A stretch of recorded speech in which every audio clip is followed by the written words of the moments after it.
Assalamu alaikum. This podcast is brought to you by SeekersGuidance, the global Islamic seminary. Help us spread the light of prophetic guidance to millions around the world by becoming a monthly supporter. Make a small donation at seekersguidance.org/donate. As little as $10 a month can help people find life-changing guidance. How does one person who's suffering from having false or negative images entering their mind when trying to think of Allah or worshipping, how does one battle that? So one has bad thoughts or bad images when one is thinking about Allah subhanahu wa ta'ala. How does one battle it? One of the great Hanafi jurists, Imam al-Sarakhsi, he said, السبيل في الوسوسة قطعها وعدم الالتفات إليها. The basis of responding to waswasa, to doubts, to misgivings, is to cut off their source and to pay no attention to them. Right? You don't busy yourself with it. Right? You don't busy yourself with it. So you know something is wrong, just ignore it. Right? Just ignore it. You don't have to prove that it's wrong. Right? You don't have to prove that it's wrong. It has to prove to you that it is right. So you ignore it. That's number one. If the doubts relate to faith, or sometimes you're trying to pray and some people they have some delusionary image or whatever, say a'udhu billah. Right? You seek refuge from Allah subhanahu wa ta'ala from it. Don't pay any attention to it. The more you think about it, the bigger it gets. A friend of mine used the example. He said doubts are like a frog. I said, how? It's like a very uncle type statement. He said if you have a frog and you the closer you bring it to yourself, the bigger it seems. Bring it. I've never done this, by the way. Bring it really close. It looks big and scary, big bulging eyes, whatever. You put it on the ground, walk away, look at it from a distance. It's nothing, right? So that's kind of like these doubts. The more you think about it, the bigger it gets, and then they tend to multiply. So you have to discipline yourself by avoiding it. Seek refuge in Allah subhanahu wa ta'ala, say a'udhu billahi minash shaitanir rajim, and busy yourself with the good.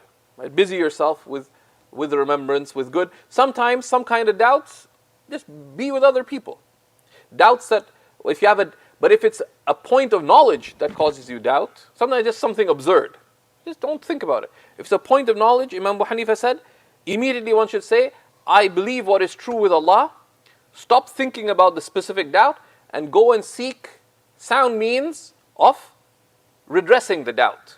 Right? So if you've got a wound, you don't stand there staring at the wound. Oh my God, I have a wound. Right? It's not going to get better.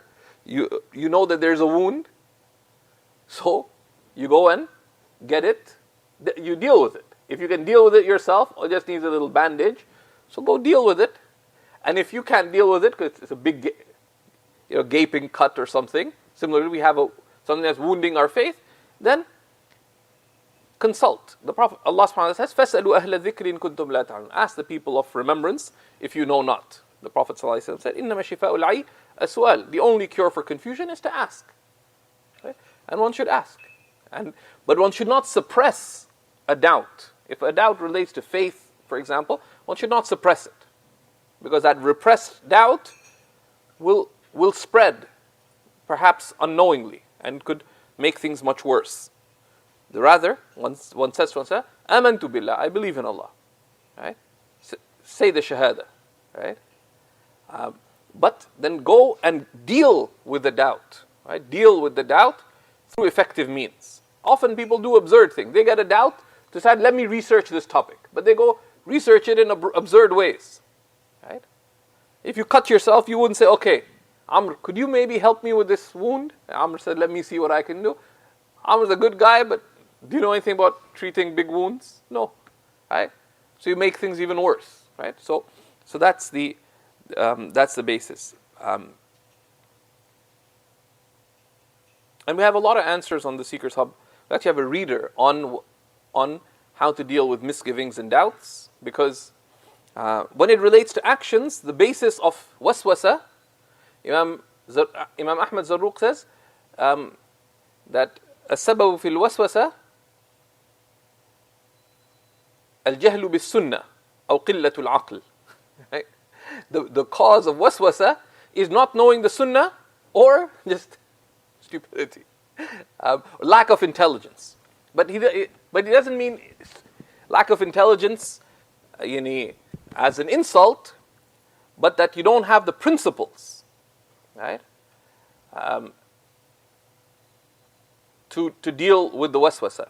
Because the intelligent person, العاقل, من رجعت تصرفاته إلى أصل ثابت. شرعيا كان عقليا كان أو شرعي. Right?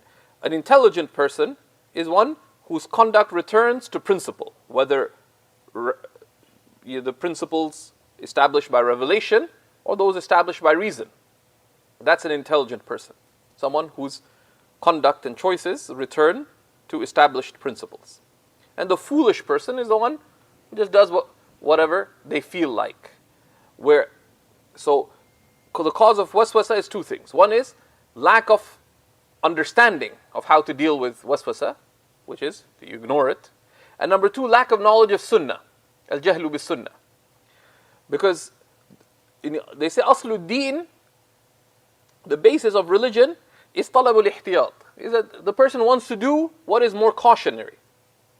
But if you don't know what is the standard of praiseworthy action, of cautious conduct, then it's very easy to go to excess. So if you want to do things right, there's this impulse to be careful.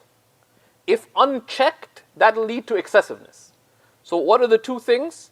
One needs to know the sunnah. How do you do it according to the sunnah? Take that as your limit. التزم السنة ولا تزد. Right? Hold to the sunnah, don't go beyond. And the Prophet ﷺ said that about wudu. بعد أن أتى بتثليث الغسل في الوضوء قال هذا وضوئي ووضوء الأنبياء من قبلي فمن زاد عن ذلك أو نقص فقد تعدى أو ظلم. The Prophet ﷺ, when he made wudu, he washed first once, then twice, the third, when he washed everything 3 times, and then he said, this is my wudu and the wudu of the prophets before me. Whoever goes beyond this or falls short of this has been excessive or negligent. Excessive by washing more than 3 times. Negligent by doing less without excuse. So one sticks to the sunnah and one learns the principles related to doing it right. That's the aql, to act on the basis of reason. So in anything, you want to be cautious, there's 2 things. Learn the sunnah soundly and do that and don't go beyond.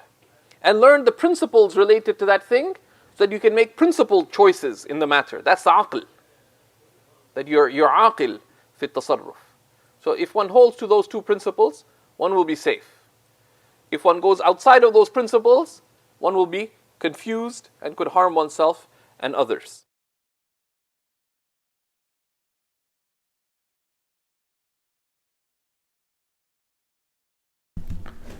Thank you for listening. This podcast was brought to you by Seekers Guidance, the global Islamic seminary. Visit SeekersGuidance.org to access reliable Islamic knowledge taught by qualified teachers. We offer a wide range of courses, podcasts, articles, and a world-class answer service. Support us in spreading free, reliable Islamic knowledge to millions around the world by becoming a monthly supporter. Visit SeekersGuidance.org/donate and make a small monthly commitment today.